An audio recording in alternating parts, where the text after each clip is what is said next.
Thank you, everyone, for joining for the second panel, which discusses what impact VCs want founders to build, what they want to see from founders today. I think Hannah in the previous panel did a really nice job of teeing this up. They talked a lot about, this concept of impact, not seeing like traditional market returns, or not people building in impact, maybe not being in it for the money. They talked a little bit about proof points and what role investors have in pushing forward good agendas and ethical practices. So I'm excited to unpick this a little bit further with you in our second panel of the day. So yeah, if we can just do a quick fire round of who you are, what you're looking at the moment, and a brief introduction of the funds that you represent. I'm going to start here with Dama. Yeah. Hi, everyone. My name is Dama. My full name is Dama Sathianathan, so please just call me Dama. It's not the entire alphabet. It really isn't. Close, but not the entire. I'm one of the partners at Bethnal Green Ventures, and I've been at BGV about 8 years now, so I've seen quite a few sort of changes happening in the impact investing industry, which is really exciting. And Bethnal Green Ventures, the firm I represent, is an early stage investor who back founders with really ambitious ideas of wanting to use technology to drive positive outcomes for people and planet, and do so at scale. So we're also talking about venture returns, which we'll definitely come back to. We're based not in Bethnal Green. Misnomer. I am, which is quite nice. But we are basically a UK-focused fund as well, who back founders who have global ambitions. So we can definitely talk about sort of what expansion looks like and where money is flowing into impact investing more generally as well. So, hey everyone, Cecilia Ma, the opposite of Dama, very short name, only 2 letters. But I'm at Norskin VC. We're an early stage pan-European impact VC, so investing in pre-seed all the way to Series B+ companies that align with the SDGs specifically. Right now we're very excited and kind of cautiously approaching AI, but also everything in kind of energy, climate, health, education, and we typically like to work with founders to really craft an approach that's both responsible but also targets market returns. We can also get into this a little bit because I have thoughts on the definition of market returns when it comes to VC overall. But yeah, that's me. Hi everyone, I'm Michela. I work at Exceptional Ventures. We are an early stage fund. We invest in pre-seed and seed stages and in companies helping people live longer, healthier, and happier lives, what we call the joy span. In terms of vertical, to make it easy for you, primarily health tech. This is our first fund. We have invested in 37 companies, and we're raising also for our second fund to keep on investing in amazing founders. As you guys were saying, we like the impact. We really want to invest in companies that can impact as much people as possible, and the planet, of course, as well. But we also love the returns. So we will talk more about that afterwards, I'm sure about it. Awesome, thank you so much. And I classically forgot to introduce myself, but you can read it here. I'm Tasman, one of the reporters at Digital Frontier. So yeah, I would love to just kind of start broadly, and then we can narrow it down. So can you each tell me, in your perspective, what is the key trend that's defining venture capital right now, and specifically within your areas? Yeah, I think generally what venture capital is chasing after, and I say chasing very, very what's the word in English? Very intentionally, is AI. There's definitely sort of the AI frenzy when it comes to the level of investments that are happening in the space right now. But I guess if we're sort of looking in the wider impact investing or what we say tech for good space as well, it's been quite interesting because now we see sort of tech-enabled businesses deploying different types of AI technologies to actually further better outcomes for people and planet, and that's sort of across the lines of actually providing better health outcomes for people who have literally been left behind in the past when it comes to access to affordable healthcare, or actually looking into providing better services for people who have experienced structural sort of inequalities and inequities in our health systems. Equally, when we sort of look at, we've seen sort of a rise of AI technology being deployed in climate tech as well, particularly around sort of actually using novel technologies and machine learning to actually create more sustainable biopolymer, which is one of the companies we've backed in Bristol. It's a company called Neofossil, which is hugely, hugely exciting, of actually seeing the potential of how we can create carbon sinks when natural carbon sinks are massively increasingly depleting as well. So actually more tangible sort of approaches to solving some of the most wicked problems that we're faced with. The interesting thing that we're currently seeing in terms of trends as well, because we're currently open for applications for our Tech for Good program, which usually comes with 60K investment, is actually around sort of solving loneliness. We have seen an influx of startup founders, particularly from younger generations, actually trying to build solutions that are increasing social connectedness, particularly when we come out of a sort of remote-first approach or digital-first approach as well. And really interesting applications of people trying to provide better services to, structural inequities, whether that's better services to find decent work, and the emphasis here is on decent work, and fair income opportunities, particularly for people who are marginalized, as well as sort of structural challenges around, actually providing better access to mental health services, where traditionally, especially in this country, you have to wait so long to be able to afford a place within the NHS as well. So that's been quite exciting. It's fascinating and so broad. Thank you for that. Cecilia? Yeah, so I think we're seeing a lot of innovation on the health and the social side for sure. Another really exciting area for us is in the physical. So, Jensen has said the next wave of AI will be physical. It's going to be in kind of our real world and how AI interacts in a three-dimensional or 4D landscape. And we're seeing that already, where the solutions that are being proposed are, free-form robotics management. It's how do you design and engineer better buildings, building materials, manufacturing, heavy, like upstream industrial, where the opportunity or the openness for even just software at the beginning of my career was at a 2 out of 10. Like, you'd walk into a foundry or a factory and people would be like, no, we're still doing things on a clipboard, no thank you. All of a sudden, that's all on the table now and all kind of primed for this wave of either greenfield technology or AI native implementation, which means that all of a sudden, all these heavy industrial value chains are up for radical change. And that's incredibly exciting, because from a resource efficiency and energy efficiency and just, better optimization perspective, like, we can completely revolutionize how almost everything is done and everything is made. Obviously, you have to do that with guardrails and with consideration for how much information and ownership you allow these companies, but it's incredibly exciting, because things that we didn't think were possible, 2, 3, 5 years ago are all of a sudden being developed in the span of multiples improvement in efficiency, not percentages. So we're really excited about that.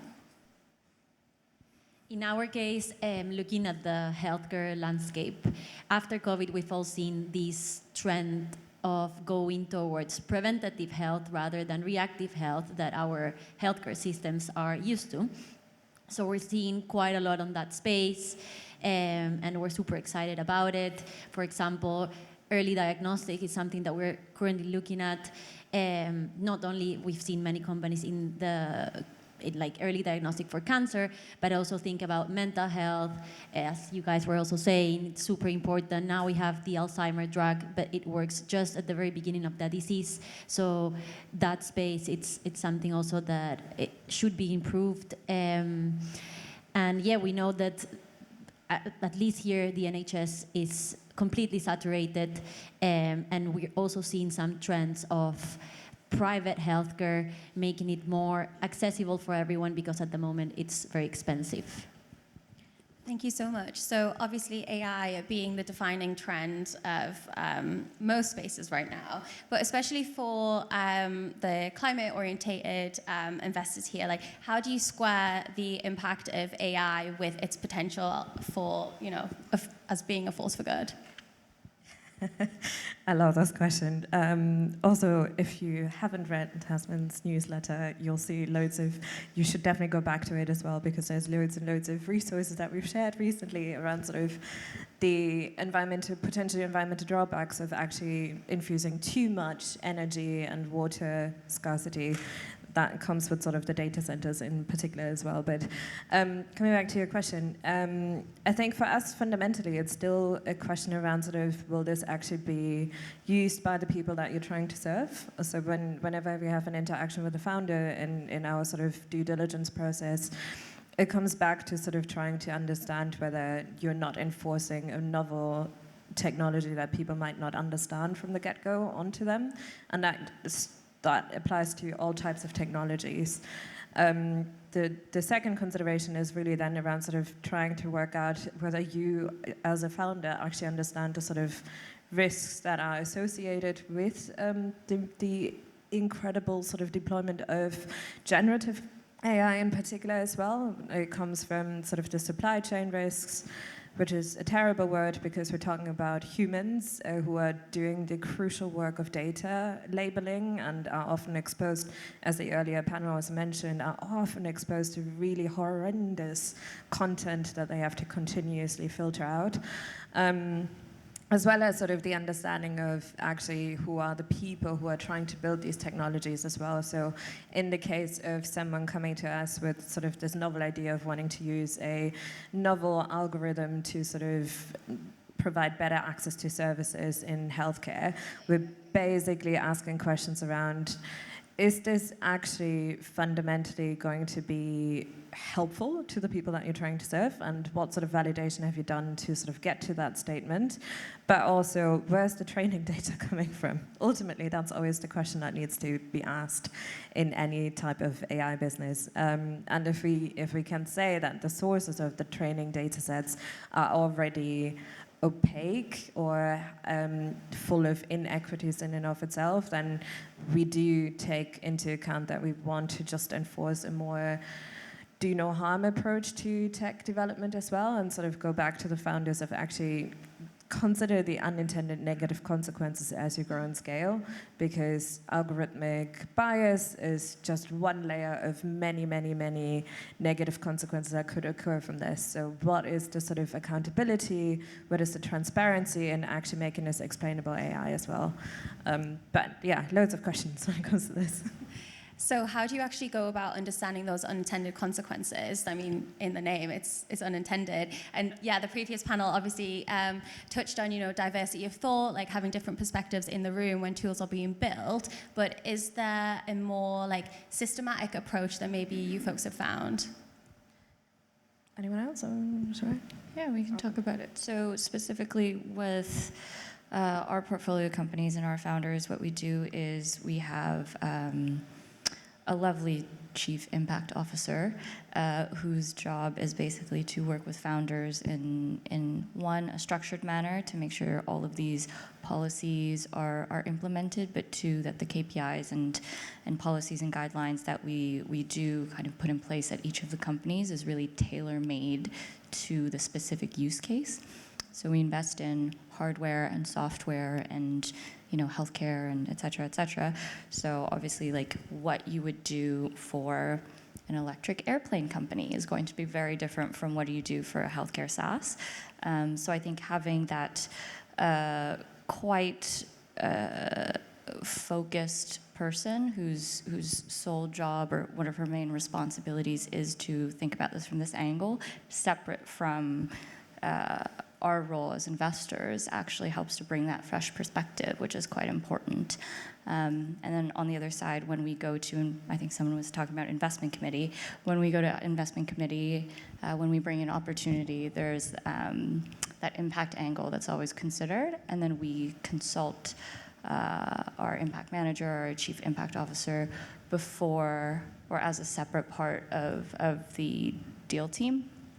And so we also always get, you know, a third-party opinion on what that can be. For example, in energy or in AI, one of the things we're really considering is Jeevan's paradox. Effectively, if you're making something that's inherently unsustainable more efficient, you're actually, you know, not in the long term creating anything sustainable. You're refunding something that should inherently be more and more obsolete. So like those are the kinds of philosophical questions we get to before, during, and after the funding process. And I think those, I've lost my voice in the middle of this. How convenient. Please take a drink if you need one. Exactly. I can chip in maybe just to sort of structure our approach. Because we invest pre-product, pre-revenue, so more art than a science, we are in such a unique position that we get to work with founders really early on around sort of just helping them build that sort of memory muscle around how do you continuously think about anticipating future risks? Because in the end, it's also, to a large degree, future-proofing a business. If you flip the whole conversation to just making sure that this is so meaningful for you to just consider that you will continuously be able to create value in your business and make some money. But once we sort of frame that situation quite differently to founders, there's a lot more appreciation for actually understanding, yeah, let's try to figure out how we can do this. And we do, it's such a joy to do these things, and I get to do this with our founders, but we do a thing called consequence scanning, which was developed by .everyone, which used to be an impressive think tank led by Rachel Caldicott and founded by Martha Lane Fox. Who basically just open sourced, so it's available for everyone to use, sort of a toolkit to sort of help anyone building tech just to think about how to integrate the sort of consequence scanning methodology into product development. And it's all about sort of just bringing your entire team in to think about how do we think about the intended consequences that we want to achieve, so the positive outcomes we want to really leverage, and the potential drawbacks of anything that we're building, because tech is not neutral, and it's also not good and not bad. Melvin Kranzberg, definitely look him up. So in that sense, it's just a really helpful sort of structure for founders to just think about different aspects, from supply chain to the environment to the people involved in actually developing the technology, around how do I then consider what I need to do if I've identified those risks. And then it's a simple matter of like what's in your control and what isn't, and what sort of mitigation strategies can you put in place. So highly recommend checking out the consequence scanning workshop, because it's a really cool thing to do with your teams. I love these really practical tips already. Thank you. Michaela, anything to add? So we ourselves, we're not structured as an impact fund per se, but we believe that we invest in very impactful sectors. So when it comes to when we're analyzing an opportunity, and if we invest or not in a company, of course we think also on what this company will solve and what's going to be the impact for us at the end. For us, I mean people, society.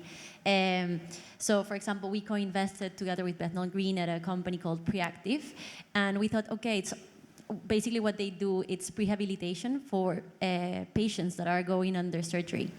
So this decreases in an order of magnitude the consequences during the operation and the surgery. So thinking about like how much just 2 weeks of preparation of our body to undergo through this surgery, how much it can impact someone's life, because it can save your life. You will be recovered much quicker. You'll be able to go back to your normal activities much quicker. So it's just like simple things that can really, really change someone's and our lives.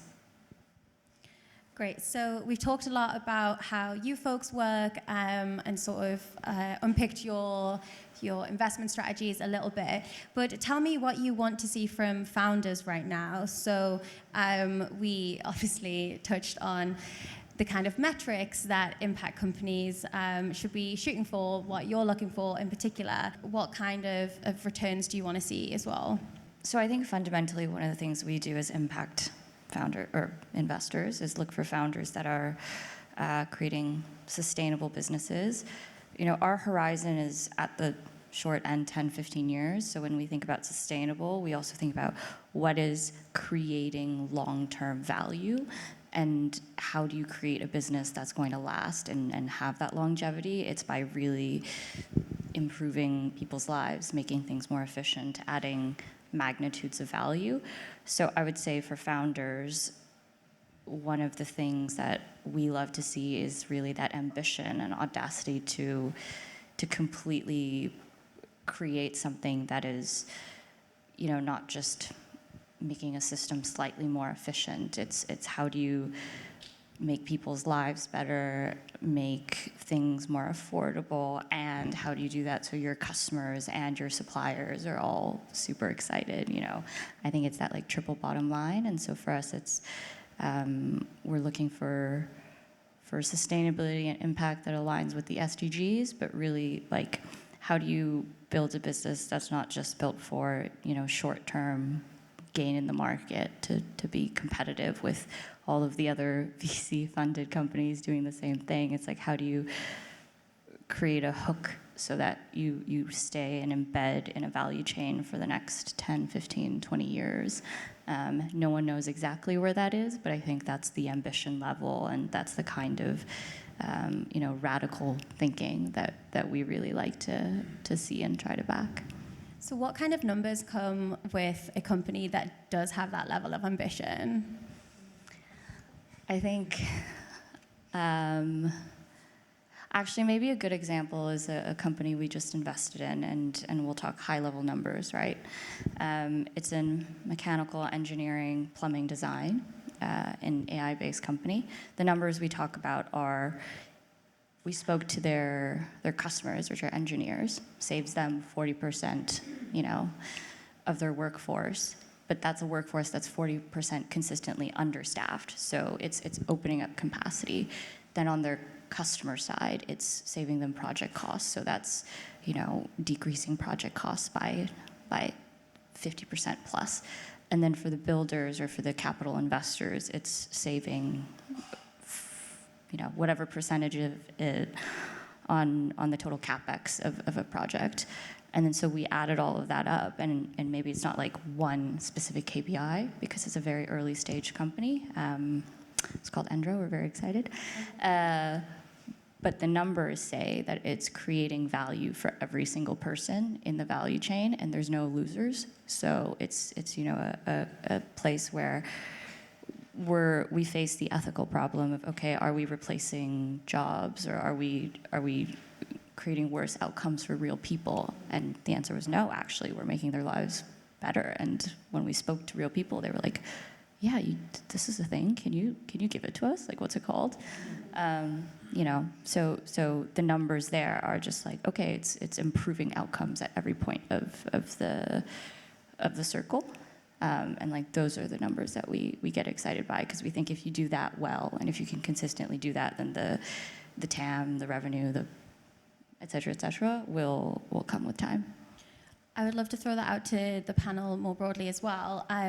But also just when we know obviously you folks all have early stage funds, so maybe it's hard to know what kind of return you're looking at. But when we talk about these numbers, you know, yeah, I guess like, do you know, and what do you expect from these types of companies that are performing, you know, like 40, 50% sort of like savings across their supply chains?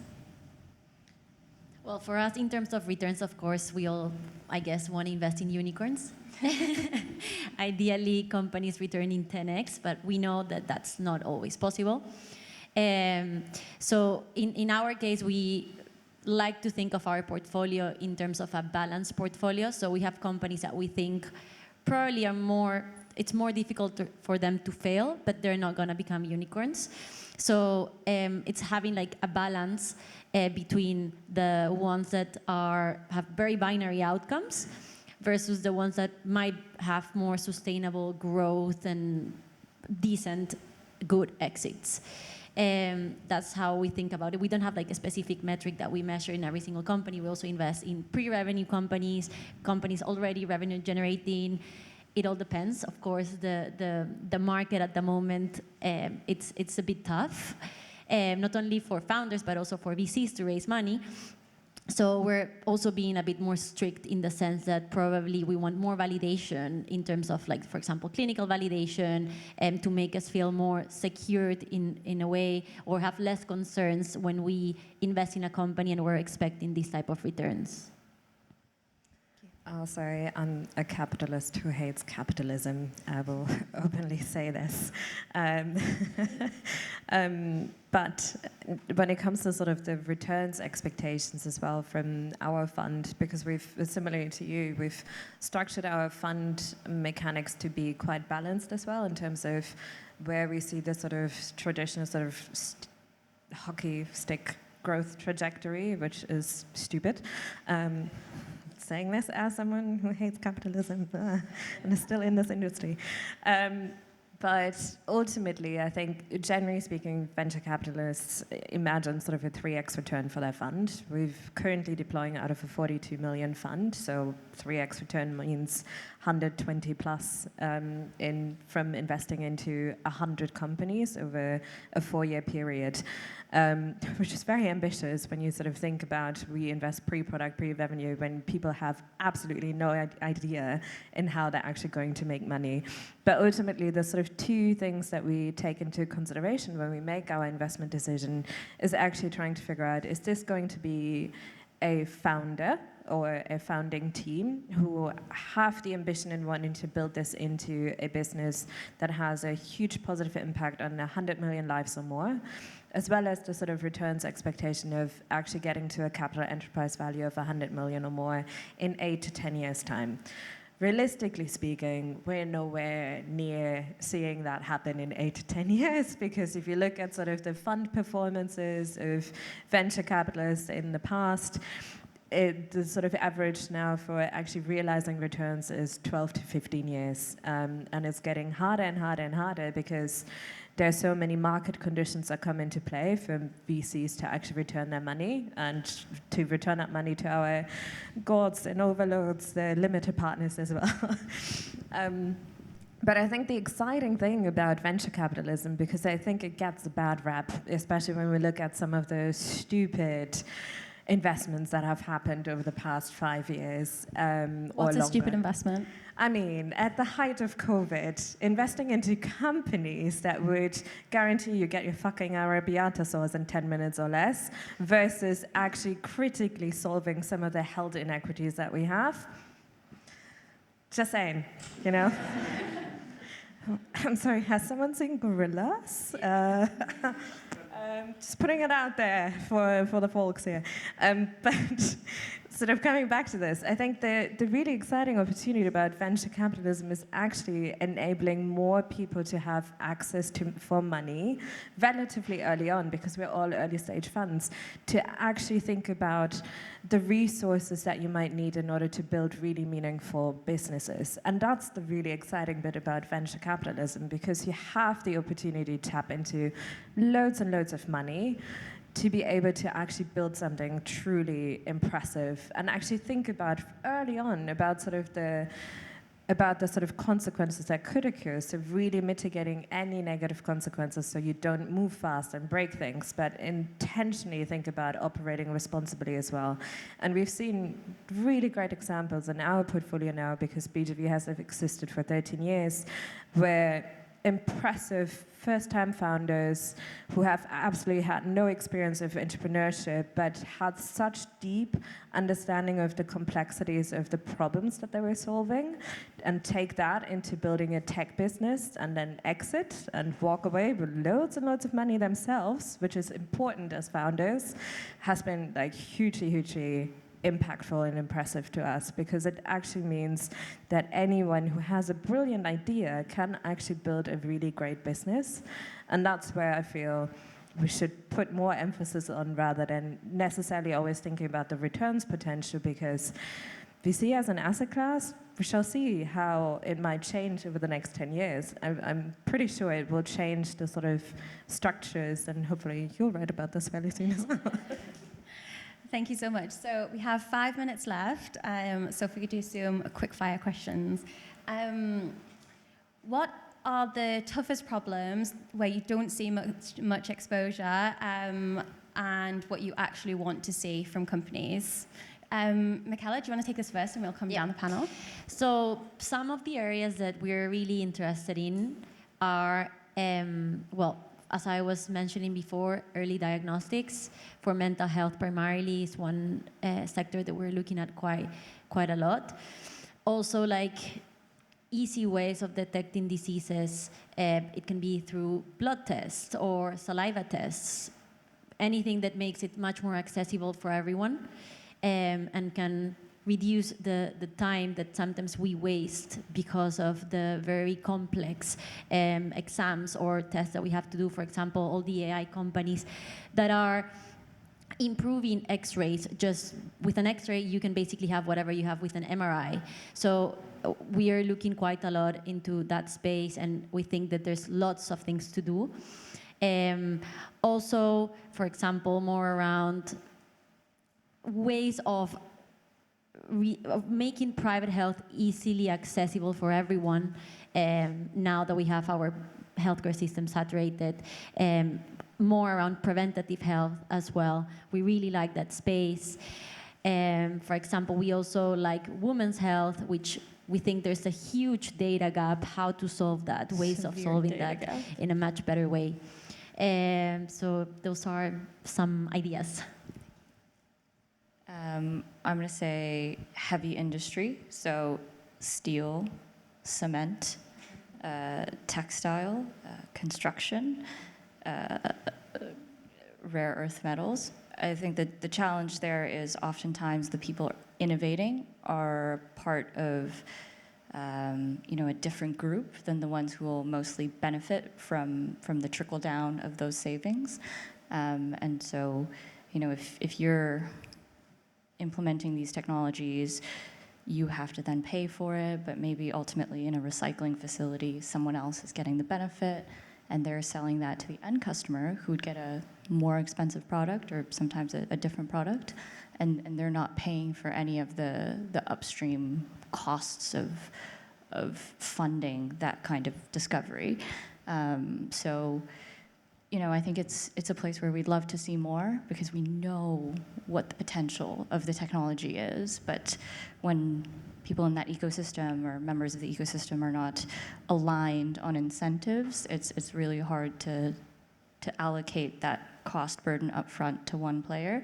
And so we haven't seen probably in like recycling and heavy industry as much as we'd like so far. But it is the best way to reduce emissions and create efficiency. So we'd love to see more in that space. That incentive point is so important, and I mean, one for another day, but this is why, impact technology needs to make financial sense as well, right? So. What we're looking for at BGV is mostly anyone who's building technologies to contribute to maintaining a sustainable planet, contributing to healthy lives or an inclusive society. But my call to action for anyone who is building in the space would be to fix income inequality, because it just baffles me that 50 of the UK richest families hold as much wealth as 34 million people at the lower income spectrum, and that is not okay. Possibly that's not just a tech solution, so I would argue that we would also need more policy and structural change happening at the same time. So really keen to hear from founders who are actively contributing to making lives more accessible and provide more dignity to people, particularly who are at the sort of lower income spectrum as well. So if you're doing that, please come talk to me after. Great, thank you. And just one sentence from each of you. What's the single piece of advice that you would offer founders building in impact spaces? Should we do the reverse going down the line now? Operate responsibly. Don't listen to the general chatter. Trends come and go. Keep building for the long term. Think about how many people you will impact. And if that's really what's your passion, is you're building something that you're really passionate about and solve whatever you really think it's a pain. Great, thank you so much. Thank you for being such an engaged audience as well. That's it, I believe. We're out of time. Thank you. Thank you.